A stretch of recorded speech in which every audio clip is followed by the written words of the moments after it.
The car door closed with a sound of perfect, engineered finality. It was a sound I knew well, the solid, reassuring thud of German luxury that my son, Leo, had been so proud of when he'd first bought the vehicle. He'd insisted it was for me, for my comfort and safety on our outings.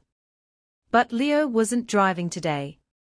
His wife, Catherine, was behind the wheel. And the sound was no longer reassuring. It was the sound of a vault being sealed. She didn't look back. The silver sedan crunched over the gravel, its taillights shrinking into twin red sparks against the deepening twilight, and then it was gone. I was left standing in a cloud of dust and exhaust, holding the flimsy wicker basket she had pressed into my hands. "A little picnic, Alara," she'd chirped, her smile as bright and hard as a diamond. "Just you." Some quiet time to reflect, I looked down at the basket. It contained a small bottle of water, a bruised apple, and a packet of dry biscuits. A meal for a stray. I turned and faced the building she had chosen for my quiet reflection. It wasn't a park. It wasn't a scenic lookout. It was the husk of the old Starlight Motel, a place that had been boarded up since I was a young woman.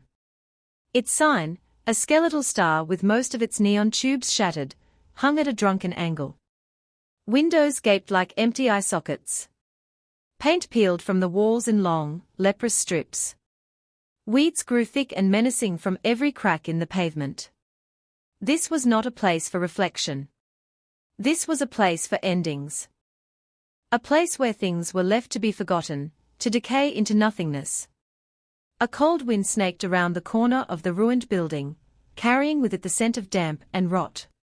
It rustled the dead leaves clinging to the skeletal trees and whispered through the broken panes of glass. This was a message. A carefully curated act of cruelty, designed for maximum humiliation. It was meant to tell me what she thought I was: old, useless, abandoned. Something to be discarded on the roadside like so much trash. I felt a tremor begin in my hands, but it wasn't fear. It was a surge of something else, something cold and clear and hard as winter ice. I had seen this side of Catherine before, in fleeting glances. A flash of contempt in her eyes when I spilled a drop of tea. A flicker of impatience when I took too long to find my words. The brittle edge to her voice, disguised as concern. "Are you sure you should be doing that, Alara?" Let me, my son, my Leo, saw none of it. He saw only her polished surface, her capable efficiency, her carefully constructed performance of a loving daughter-in-law. He saw what he wanted to see. I stood there for a long time, watching the spot where the car had disappeared, long after the twilight had bled into true darkness. I did not cry. The tears would be a victory for her, even in my solitude. Instead, I thought of Richard. My late husband. He was a quiet man, a man of the earth who understood seasons and foundations. "Watch their hands, Alara," he used to tell me, his own large, calloused hands gently holding mine. People can make their mouths say anything. But their hands, their eyes. They tell the truth. I looked at my own hands. They were wrinkled, the skin thin as parchment, but they were steady. They had planted gardens, kneaded bread, held my newborn son, and soothed my dying husband. They were not the hands of a victim. Catherine thought she had left me in the dark, but she had done something else entirely. She had finally, irrevocably, switched on a light. In the chilling silence of that abandoned place, surrounded by symbols of decay, I did not feel decay. I felt a strange and terrible clarity. The performance was over. My role as the sweet, slightly confused, gentle old mother was done. She had left me here to feel like nothing. But as the first real stars began to prick the vast, indifferent sky, I knew I was not nothing. I was the keeper of a legacy. I was the foundation of a house. And I was about to become the storm she never saw coming. The cold was the first thing to truly break through my resolve. It was a deep, penetrating cold that seeped through my thin cardigan and settled into my bones. The abandoned motel offered no shelter, only darker, more menacing shadows. The wind had a voice now, a low moan that seemed to emanate from the building's hollow core. I pulled the cardigan tighter, my knuckles white. This was part of her plan, I realized. The physical discomfort, the slow drain of warmth and hope. To leave me not just humiliated, but also physically vulnerable. To break my spirit through my body. I refused. I walked, my steps deliberate on the cracking asphalt of the parking lot. I walked back and forth along the strip of dead grass bordering the road, my own small, defiant patrol. I would not huddle in a doorway. I would not shrink into the darkness. I would meet whatever came next on my feet. It was nearly 2 hours later when the headlights appeared, a bright, welcome glare cutting through the oppressive dark. It wasn't Catherine's sleek sedan. It was a truck, large and loud, its engine a comforting roar in the silence. It slowed as it approached, the driver clearly seeing the strange sight of a lone, elderly woman pacing by a derelict building in the middle of the night. The passenger side door swung open. A man with a kind, weathered face and a thick grey beard leaned across the seat. You all right over there? You lost? His voice was rough but gentle. I walked towards the light, my performance already beginning to form in my mind. I let my shoulders slump. I allowed a tremor to enter my voice. Oh, thank you. I think my daughter-in-law was meant to pick me up. She must have gotten the place wrong. Silly me, I must have confused her. I gave a small, apologetic laugh. He didn't need to know the venomous truth. He was just a kind man on a long road. His name was Dave. He insisted on driving me to the next town, to a small, clean diner that was open all night. He bought me a cup of hot tea that warmed my hands and a slice of apple pie that tasted like heaven after the dry biscuits in Catherine's cruel basket. I told him my phone was at home, another part of the act. He let me use his without a second thought. I did not call Leo. Calling my son would have meant playing into their narrative. He and Catherine would have rushed to rescue me, their faces masks of performative worry, cementing my role as the helpless, confused matriarch. No. My first call for help had to be a move on the chessboard. I dialed the number from memory. Arthur Harrison answered on the third ring, his voice sharp with sleep, then instantly clear and alert when he heard my voice. Elara. Where are you? I told him a shortened, edited version of the truth. My car had broken down, I said. A lie, but a necessary one for now. I was in a town 20 miles from home. He didn't question me. He simply said, stay where you are. I'm on my way. While I waited, I used Dave's phone one more time.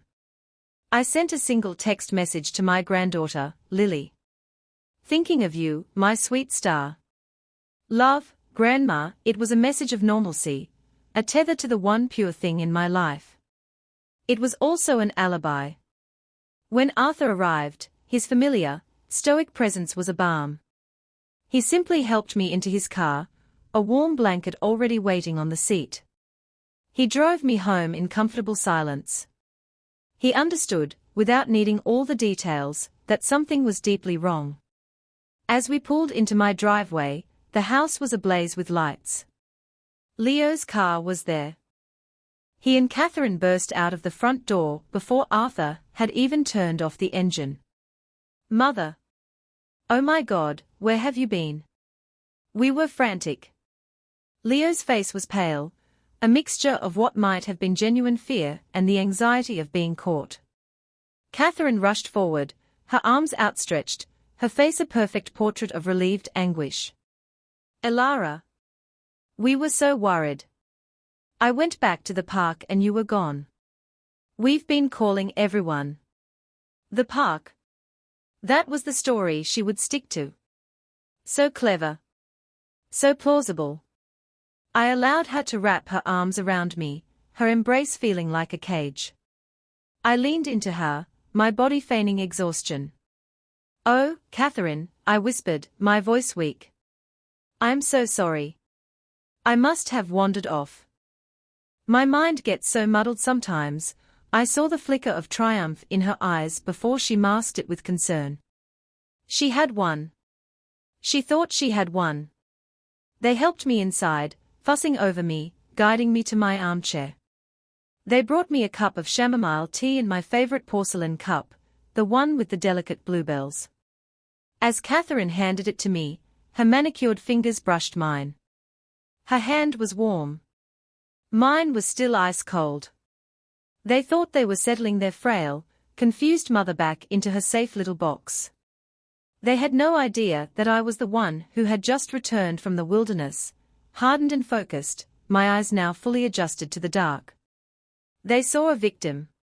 But Arthur, standing quietly by the door, met my gaze for a fleeting second. And in his eyes, I saw that he saw the truth. He saw the survivor. The game had begun. In the days that followed, my house, once a sanctuary of warmth and memory, became a stage. And I, its lead actress. I played the part of the frail, forgetful woman with an Oscar-worthy devotion. I would drift into rooms and stand there, a look of mild bewilderment on my face, until Catherine would glide in. "Looking for something, Elara? Why don't you sit down and I'll get it for you?" Her voice was a symphony of condescension wrapped in a blanket of feigned affection. I would allow her to lead me back to my chair, sinking into it with a sigh that suggested not just physical weariness, but a wearying of the mind. My son, Leo, was her reluctant co-star. He avoided my eyes, busying himself with his laptop at the dining room table, the frantic clicking of the keys a soundtrack to his anxiety. He was drowning in debt. I could see it in the tense set of his shoulders and the way he'd flinch when the phone rang. Catherine was his lifeline, and he was clinging to her, even if it meant letting go of me. Their whispered conversations became my primary source of intelligence. I would feign sleep in my armchair, my breathing slow and even, the book I was reading fallen into my lap. They thought I was lost to the world. In reality, I was a spy in my own home. "The market is perfect right now," Catherine would murmur, her voice low and urgent. "If we can get the power of attorney signed, we can list it by the end of the month. Arthur Harrison is being difficult, but another fall, another episode like the other night, the doctors will have to sign off." "I don't know, Cat," Leo would hedge, his voice thin with guilt. "She seems so fragile, that's the point, Leo," she'd reply, her tone sharpening like a blade. "She's not safe here anymore. It's for her own good. And for ours. Think of Lily. We need to be financially secure for her, using my granddaughter, my Lily, as a shield for their greed." That was the cut that went deepest. It was then I began my own quiet work. During the day, while Catherine was out running errands and Leo was at work, I would embark on expeditions into the past. I'd go down to the basement, a place they rarely ventured, filled with dust and the scent of old paper. I told them I was looking for old photo albums, a nostalgic whim. They humored me. "Don't tire yourself out, Elara," Catherine would call from the top of the stairs. But I wasn't looking for photographs. I was looking for the metal lockbox tucked away behind a stack of Richard's old woodworking magazines. My hands, which I allowed to tremble when they were watching, were rock-steady as I turned the key in the lock. Inside was the architecture of our life together. The deed to the house, free and clear, in my name and my name alone. Old stock certificates. Bank statements for an account I hadn't touched in years. And underneath it all, a thick, cream-colored envelope with my name written in Richard's familiar, strong script. I took the envelope upstairs, hiding it inside the hollowed-out book on my nightstand, a copy of Meditations by Marcus Aurelius. Later that night, with the house settled into a false peace, I opened it. The letter wasn't sentimental. It was practical. It was Richard, watching over me even from beyond the grave. My dearest Elara, it began. If you are reading this, it means you have a worry in your heart that you cannot speak aloud. I pray you never need this, but life has a way of changing people, and love can sometimes be blind. This house is yours. It is your fortress. The funds in the account I've listed below are also yours alone. They are your munitions. Do not be afraid to use them to protect yourself and what we built. Trust your instincts. You were always the stronger one, even when you didn't know it. Your strength is not loud. It is quiet and deep, like the roots of an old oak. He had listed the account details, passwords, and the name of a financial advisor he trusted. It was a war chest. A complete plan of action he had prepared, just in case. Tears finally pricked my eyes. Not of sadness or fear, but of profound, overwhelming love and gratitude. He had seen the possibility of this.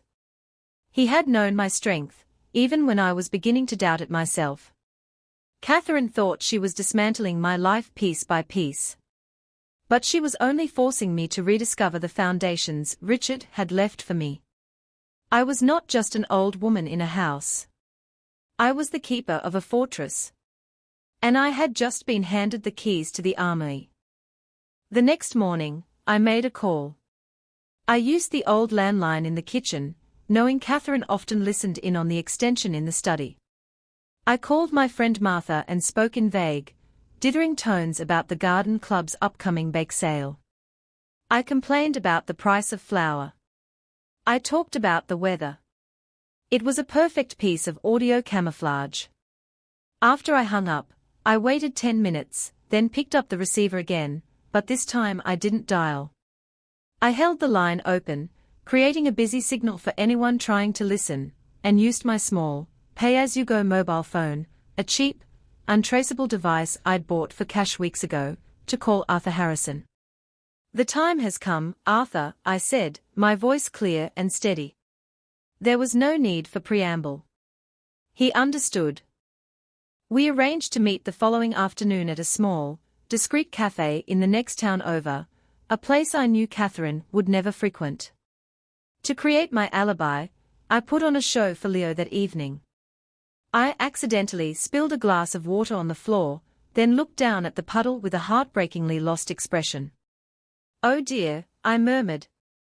I seem to have made a mess. Catherine swooped in, all efficiency and barely concealed exasperation. It's all right, Elara. I'll get it. Why don't you go have a little rest? The next day, I told them I was feeling tired and was going to take a long nap. It was the perfect excuse. They were only too happy to have me out of the way, tucked into my room like a doll being put back in its box. I waited until I heard Catherine's car pull out of the driveway for her yoga class, then I slipped out the back door. The bus ride was anonymous and calming. Watching the familiar landscape slide by the window, I felt a sense of purpose I hadn't felt in years. Arthur was already there when I arrived, seated in a quiet booth at the back, a file folder on the table next to his coffee. He looked at me, his gaze direct and serious. Elara. You look well. I feel well, Arthur, I replied, and it was the absolute truth. I felt clear-headed, energized. I slid Richard's letter and the documents from the lockbox across the table. He read the letter first, his expression unchanging, but I saw a softening in his eyes. He knew Richard. He knew this was my husband's final act of love. He then examined the deed, the bank statements, the stock certificates. He nodded slowly, his fingers tapping a silent rhythm on the folder. It's all here, he said. Ironclad. The house is yours, the assets are yours. Leo has no claim unless you grant it. I have no intention of granting it, I said, my voice quiet but firm. Catherine believes she can have me declared incompetent. She's building a case. The incident at the motel was the cornerstone. It won't be enough, Arthur stated, his certainty a rock.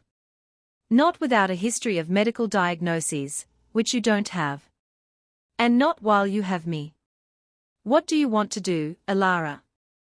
This was the question. It wasn't about revenge. Revenge was a hot, messy emotion, and I was filled with a cold, clean resolve. This was about justice. It was about reclaiming my peace and securing my legacy. I want them out of my house, I said. I want to protect the assets Richard left for me. And I want to ensure my granddaughter, Lily, is provided for. Away from her mother's influence, Arthur listened, his focus absolute. We spent the next hour laying out the plan. It was a quiet, methodical process. He explained the legal steps. We would establish a new, irrevocable trust in my name, with Lily as the sole beneficiary upon my passing. We would liquidate the stocks and transfer all the funds from Richard's protected account into this new, untouchable trust. We would prepare eviction notices. We would arrange for a restraining order against Catherine, citing the motel incident, which I recounted to him in full, unemotional detail. His face hardened as I spoke, the only sign of his anger. He took meticulous notes. As I signed the documents he'd prepared, my hand was as steady as the surgeon it had once belonged to a lifetime ago. Each signature felt like a stone being laid in a new foundation. This wasn't a battle to be fought with raised voices and slamming doors. It was a war to be won with ink and paper, with legal clauses and quiet, decisive action. As I left the cafe, the afternoon sun felt warm on my face. I had arrived feeling like a spy. I left feeling like a general. I took the bus home, slipped back in through the back door, and was sitting in my armchair, a book open on my lap, when Catherine returned. "Did you have a nice rest, Alara?" she asked, her voice bright and false. "Yes, dear," I said, looking up at her with a placid smile. It was very peaceful. Very restorative. She couldn't see the battalions I had just arranged. She couldn't see the fortress walls I was rebuilding around myself.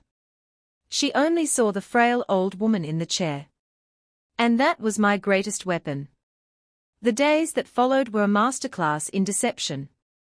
I deepened my performance of frailty, making it so convincing that even I sometimes felt lost in the role. I became a creature of soft sighs and gentle confusion. I would ask Catherine the same question 3 times in an hour. I would stand in front of the pantry, its door wide open, and murmur, "Now, what was I looking for?"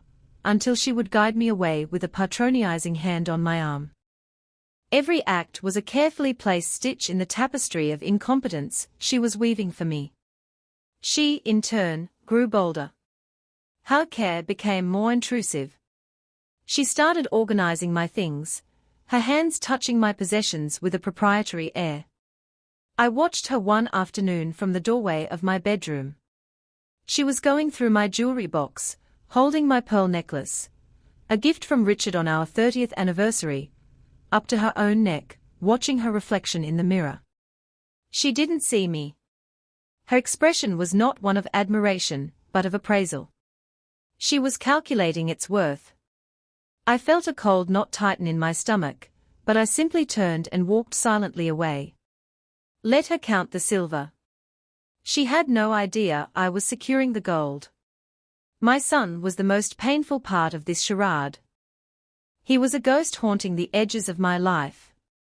He would leave for work before I came downstairs and return late, burying himself in paperwork or the blue light of his phone. On the rare occasions we were in the same room, a chasm of unspoken words lay between us. I could see the war in him. The guilt that stooped his shoulders, the shame that kept his eyes fixed on the floor. He was a good man who was making a terrible choice, convinced by the woman he loved that cruelty was a form of kindness. He was a casualty of a battle he didn't even know was being fought. My anchor in this sea of duplicity was Lily. She was 7. She saw the world with a clarity that adults lose. Catherine would bring her over on Sundays, and while the adults navigated their tense, coded conversations, Lily would gravitate to me. She would crawl into my lap, her small head fitting perfectly in the hollow of my shoulder. One Sunday, as Catherine and Leo were having a hushed, urgent discussion in the kitchen about updated quotes and legal fees, Lily and I were in the garden. She had a box of crayons and was drawing on the stone patio. I watched her, her brow furrowed in concentration. She finished her picture and held it up to me. It was a drawing of my house.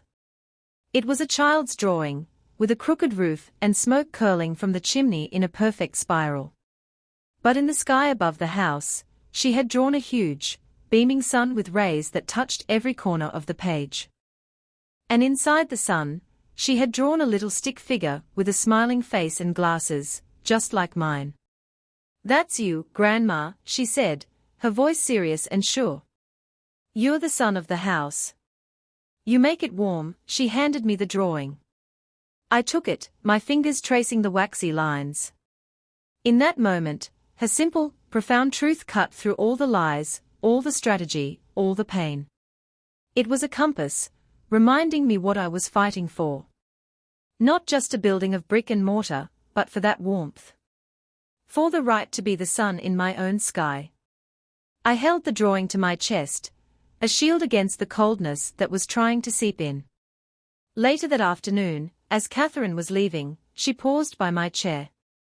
"We need to talk soon, Alara," she said, her voice low and full of false gravity. "Leo and I have been exploring some options. To make sure you're safe and comfortable, of course, dear," I said, looking at her with my best vacant smile. "Whatever you think is best," she smiled back, a tight, satisfied little smile that didn't reach her cold, calculating eyes. She thought the trap was set. She had no idea she was the one about to walk into it.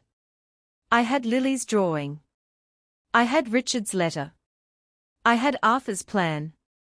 I was ready. The preparations were invisible, conducted in the silent hours of the day when the house was empty. My feigned naps became my operation time. While they believed I was sleeping, I was methodically and quietly dismantling my life within those walls, preparing for my exodus. It was a strange and somber task, like being the executor of my own estate while still living. I started with the small things, the deeply personal artifacts that held my soul. I packed one small, sturdy suitcase. It was the same suitcase Richard and I had taken on our honeymoon to the coast. Into it went a few changes of clothes, my toiletries, and the true treasures. The worn photograph of Richard, taken on our wedding day, his eyes crinkling at the corners with a smile meant only for me. The bundle of his letters from when he was away on business, tied with a faded blue ribbon. And on top of it all, I placed Lily's drawing of the house with me as the sun. This small case held more of my life than everything else in the house combined. Arthur had arranged for a small, secure storage unit.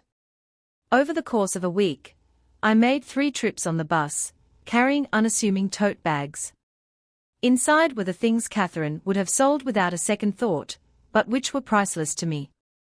My mother's porcelain teacups. Richard's woodworking tools, still bearing the faint scent of cedar and oil. The first editions of the books we had collected over 50 years. With each item safely stored away, I felt a lightness, a sense of liberation. I was separating the essence of my home from the physical structure. The house was becoming what Catherine already saw it as, a property. A shell. The next step was a call to a security company, one Arthur had vetted. I arranged for them to come on a specific day, at a specific time. "I need all the locks changed," I told the man on the phone, my voice steady. "The front door, the back door, the garage. Everything." I paid in advance with a credit card linked to my new, secret trust account. Then came the appraisal. Arthur had recommended a woman named Mrs. Gable, a shrewd, no-nonsense real estate agent who understood discretion. She arrived one morning disguised as an old friend of mine, a fellow gardener coming to see my roses. Catherine was home, and she watched us from the kitchen window as we walked the grounds. "So lovely to see you again, Eleanor," Mrs. Gable said loudly, using the agreed-upon code name. The climbing rose is doing beautifully this year. As we admired the flowers, she was silently assessing the property lines, the roof, the foundation. Her sharp eyes missed nothing. The market is strong, she murmured to me as we bent to examine a bloom. But the value is in the land, and the structure's integrity. Don't let them tell you otherwise. She left an hour later, leaving behind a small pot of pansies, and slipped inside my gardening glove, a folded piece of paper with her official appraisal. It was a number significantly higher than the updated quotes I'd overheard Leo and Catherine discussing. They were lowballing their own inheritance. During this time, the weather seemed to mirror my internal state. The sky was often overcast, a thick grey blanket that threatened rain, but never delivered. A persistent, restless wind rattled the window panes and stripped the last of the leaves from the great oak tree in the backyard. The world seemed to be holding its breath, waiting for a storm that was gathering just over the horizon. The house grew quieter, the tension a palpable presence in the air. Catherine was becoming more impatient, her mask of solicitude wearing thin. She'd sigh dramatically when I took too long to get up from my chair. Her smiles became brittle. She was like a predator circling, sensing the time to strike was near. I let her circle. I let her believe I was cornered. I sat in my armchair, reading my book, a calm island in the center of the gathering storm. They saw me as a relic of the past, a dusty object in a house they were ready to empty. They failed to understand that I was not an object. I was the architect. And I was simply waiting for the right moment to show them the new blueprints. The day arrived, as I knew it would. It was a Tuesday. The grey, restless weather had finally broken, but not into a storm. Instead, a cold, clear, unforgiving autumn light filled the house, illuminating every speck of dust in the air. It was a day for truths. Catherine asked me to join them in the living room after lunch. Her voice had a strange, formal quality, the voice she used for important phone calls. Leo and I would like to talk with you about something, Elara. Something about your future. I walked in and saw they had set the stage. Leo was sitting stiffly on the sofa, his hands clasped between his knees, his gaze fixed on a spot on the carpet. Catherine sat in the armchair opposite me, poised and composed. On the coffee table between us was a sleek leather portfolio. The executioner's tools. I sat in my usual chair, the one with the worn chintz fabric that held the faint scent of Richard and 50 years of life. I folded my hands in my lap and waited. Elara, Catherine began, her voice smooth as polished stone. As you know, Leo and I love you very much. And because we love you, we've become increasingly concerned about your safety here. She paused, letting the words hang in the air. Leo shifted uncomfortably, but said nothing. The incident a few weeks ago, when you wandered off, it scared us terribly. This is a big house. There are stairs. It's just not practical for you anymore. I looked at her. I said nothing. My silence seemed to unnerve her more than any argument would have. She pressed on, opening the portfolio. So, we've done some research. We've found the most wonderful place. It's called Oakwood Meadows. It's more of a community, really. They have activities, professional staff on hand 24/7, gourmet meals. You wouldn't have to worry about a thing. She slid a glossy brochure across the table. Pictures of smiling, silver-haired seniors playing bridge, and doing water aerobics beamed up at me. It looked like a luxury prison. We've already spoken to them, she continued, her voice gaining momentum. They have a lovely suite available. And the best part is, by selling this house, it would more than cover the costs for years to come. It's the most sensible solution, Elara. For everyone. Leo finally looked up, his eyes pleading. It's for the best, Mom. You'd be safe. The word was a weapon. They were using it to strip me of my home, my autonomy, my entire life. I picked up my teacup from the side table. It was the last of my mother's set, the one with the hand-painted violets. Catherine had prepared the tea, of course. Earl Grey. My favorite. A small, calculated gesture of care. I took a slow, deliberate sip. The warm liquid was calming.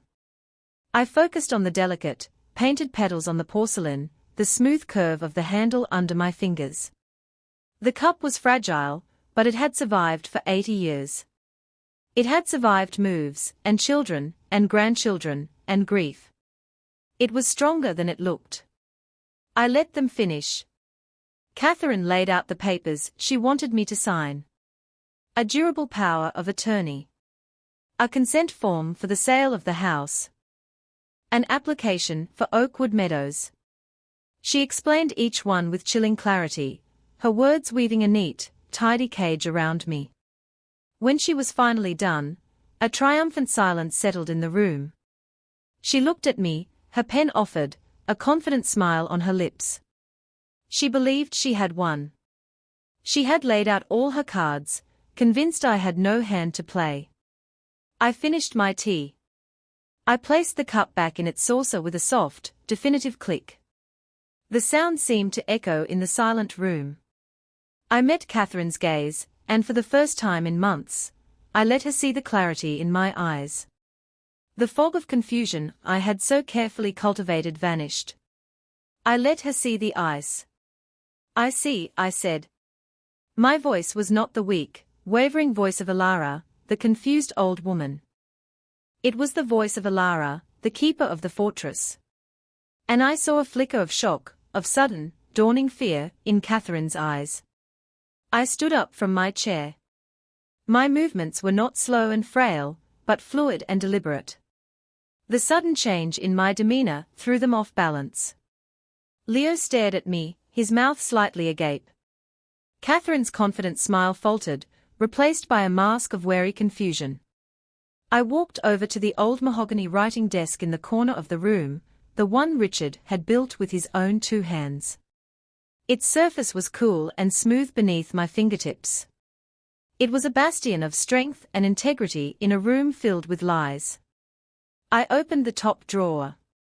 Inside, there was only one thing, a thick, legal-sized envelope, crisp and white. It bore the name of Arthur Harrison's law firm in the corner. I had placed it there that morning. After they had left for their errands, I picked it up. It felt heavy in my hand, heavy with the weight of consequence. I walked back to the coffee table, and, without a word, slid the envelope across the polished wood. It came to a stop directly in front of Catherine. She stared at it as if it were a snake. "What is this?" she asked, her voice losing its smooth, practiced cadence. "Your copies," I said simply. Her eyes darted from the envelope to my face, searching for the confused old woman she thought she knew. She wasn't there. Leo leaned forward, his brow furrowed. "Mom, what's going on?" Catherine's perfectly manicured fingers hesitated for a moment before she picked up the envelope. She tore it open with a sharp, jagged motion. The sound was loud in the tense silence. She pulled out the sheaf of papers. I watched her face as she read.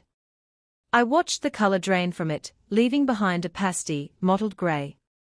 I saw her polished composure shatter like cheap glass. Her eyes widened, first in disbelief, then in pure, unadulterated panic. Her hands began to tremble. The first document was a legally binding restraining order, granted by a judge that very morning. It named her specifically, citing harassment and endangerment, with a sworn affidavit from me detailing the events at the Starlight Motel. It forbade her from coming within 500 feet of me or my property. The second document was a formal notice of eviction for both her and Leo, giving them 1 hour to vacate the premises. The third was a concise summary of the newly formed Alara Vance Trust, showing its substantial, untouchable assets, and naming Lily Vance as the sole future beneficiary. The final paper was a freshly printed copy of the deed to the house, clear and indisputable, in my name alone. She dropped the papers onto the table as if they had burned her. They scattered across the glossy brochures for Oakwood Meadows. This is impossible, she stammered, looking at Leo, her voice a thin, reedy whisper. She can't. Leo snatched up the papers. His face, as he scanned them, went from confusion to devastation. He looked at me, his eyes wide with a horrifying, dawning comprehension. He was finally seeing the truth. He was seeing the woman who had manipulated him, and the mother he had betrayed. I didn't wait for the explosion. I didn't need to hear the accusations, or the desperate justifications. My part in this act was over. A security team will arrive in 1 hour to change the locks, I said, my voice calm and even. I suggest you gather your personal effects. I turned and walked towards the hallway where my small suitcase was waiting, packed and ready. I didn't look back at their shattered faces. I didn't need to. I could feel their world collapsing behind me. As I picked up my suitcase, I heard Catherine's voice rise, no longer smooth and controlled, but shrill with fury and fear. You can't do this. Leo, do something. This is our house. I paused at the front door, my hand on the cool brass knob. I turned my head slightly. No, Catherine, I said, my voice carrying clearly back into the room. It was never your house. It was my home. Then I opened the door and walked out into the cold, bright, autumn air. A black car was idling at the curb, just as Arthur had promised. The driver stepped out and took my suitcase. As I got into the back seat, I took one last look at the house. My house. It stood proud and strong, the sun glinting off its windows. I hadn't lost it. I had liberated it. The car pulled away from the curb just as the security van was pulling in. Checkmate. My new apartment was filled with light. It was smaller than the house, of course, but it felt expansive. The large windows faced east, and every morning, the sun would pour in, flooding the space with a clean, hopeful glow. I had arranged the few pieces of furniture I'd brought with me, Richard's favorite reading chair, the small table he'd made for my birthday one year, my bookshelf filled with the familiar spines of my beloved books. On the wall opposite my chair, I hung Lily's drawing. It was the first thing I saw in the morning and the last thing I saw at night. The sun of the house. I had found a new sky. Peace settled over me, a quiet, profound stillness I hadn't realized I was missing for years. The tension that had lived in my shoulders for so long finally eased. I slept through the night. I took long walks in the park nearby. I reconnected with old friends. I was not hiding. I was healing. Arthur handled the sale of the house. He found a young family with children, a doctor and a teacher, who fell in love with it instantly. They talked about filling the rooms with laughter and the garden with flowers. It felt right. The proceeds, as planned, went directly into the trust for Lily. I had secured her future, protecting it from the greed and desperation of her parents. The news of Leo and Catherine came to me in fragments, through the reluctant gossip of mutual acquaintances. Their downfall was swift and brutal. Without the prospect of my house as their collateral, their carefully constructed financial world collapsed. The creditors they had been holding at bay descended. They lost the luxury car. They had to move from their stylish townhouse into a cramped, rented apartment in a less desirable part of the city. Their polished circle of friends melted away. Stripped of their assets and their social standing, they were left with only themselves, and it was not enough. The calls started about a month later. First, it was Leo. His voice on the voicemail was thick with a pathetic, self-pitying remorse. Mom? I'm so sorry. I didn't understand. She convinced me. Please, can we just talk? I never called back. His apology was for himself, not for me. Then, the calls from Catherine began. They were frantic, desperate messages left on my new, unlisted number, which she must have gotten from a cousin. They were a torrent of accusations, then pleading, then sobbing. I listened to the first one, then I deleted the rest without listening. One afternoon, there was a buzz from the front door of my building. I answered the intercom. Yes? Elara? It's Catherine. Please. I need to see you. Just for 5 minutes. Please. Her voice, stripped of all its artifice and calculation, was just raw and broken. I hesitated. A part of me wanted to press the button to hang up, to keep that door firmly closed. But another part, the part that had held my dying husband's hand, the part that had raised a son, knew that this was the final chapter. I had to see it through. All right, Catherine, I said. Come up. I let her in. The woman standing in my doorway was almost unrecognizable. Her expensive clothes hung on her as if they belonged to someone else. Her hair was unkempt. Her face was pale and tear-streaked, her eyes puffy and red. The polished diamond had been crushed back into common carbon. She stepped inside and looked around my small, sunlit apartment. She looked at Richard's chair, at Lily's drawing on the wall. And she broke. She crumpled, sobbing, her body shaking with ragged, desperate breaths. I'm so sorry, she wept, the words torn from her. I lost everything. We lost everything. I was so wrong. Please, Elara. Please forgive me. I watched her, and I felt nothing. Not hatred, not satisfaction, not even pity. It was like watching a storm from behind a thick pane of glass. The fury was there, but it couldn't touch me. I let her cry until her sobs subsided into shuddering breaths. Then I walked to my small kitchen and poured a glass of water. I handed it to her. Her hands shook as she took it. I sat in Richard's chair. I do forgive you, Catherine, I said, and my voice was calm and clear. She looked up, a flicker of desperate hope in her eyes. I forgive you, I repeated, because I will not carry your poison. I will not let your actions corrupt my peace. My forgiveness is for me, not for you. It is the act of letting you go. But it is not an invitation to return. I stood up and walked to the door, opening it. The message was clear. Her 5 minutes were up. She looked at me, understanding dawning in her devastated eyes. Forgiveness was not absolution. It was not a key. It was a lock. She stood up, placed the glass of water on the table, and walked out without another word. I closed the door behind her, and the sound was quiet, gentle, and utterly final. My life found a new rhythm, one dictated by sunlight and peace, not by tension and deception. The quiet hum of my new life was a melody of my own composing. I had coffee with Arthur once a week, not as a client, but as a friend. We'd talk about books and politics and the changing seasons. He never spoke of Leo or Catherine, and I was grateful for his discretion. My connection with Lily became my greatest joy. With the turmoil of her parents' lives, I became her sanctuary of stability.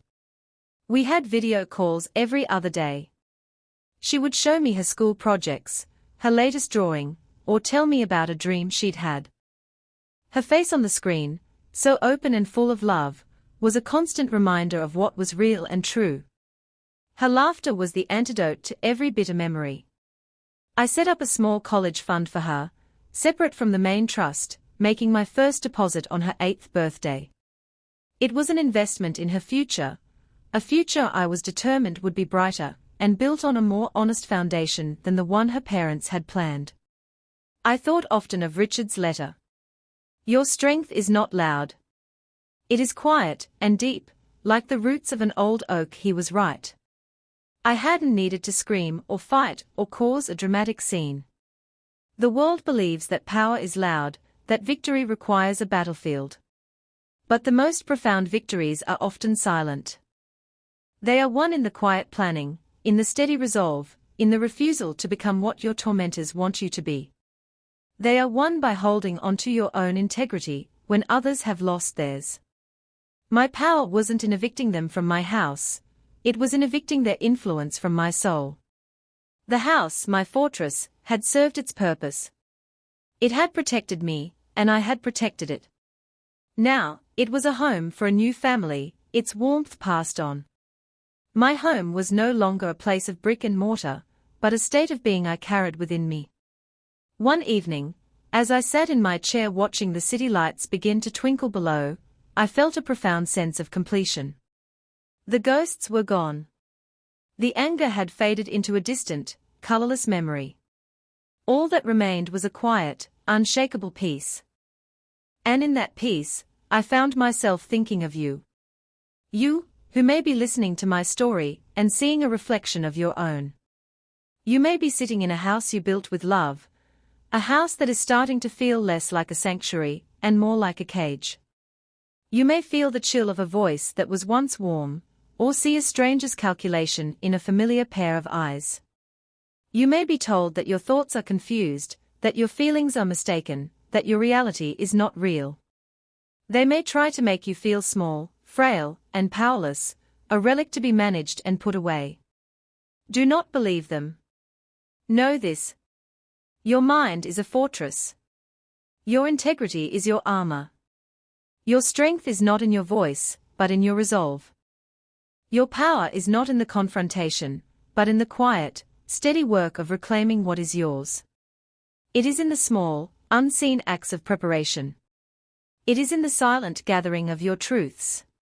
It is in trusting that deep, quiet instinct that your loved ones left behind for you. Do not wait for them to leave you by the side of the road. Begin your journey now. Pack your own small suitcase, filled with the things that truly matter, your memories, your dignity, your unshakable sense of self. Find your ally. Write down your plan. And when the time comes, do not raise your voice. Simply open the door and walk into your own, new, sunlit life. Forgiveness is not forgetting their cruelty, but remembering your own worth. And peace is not the absence of a storm, but the quiet, unshakable knowledge that you are your own safe harbor. You are the sun of your own house.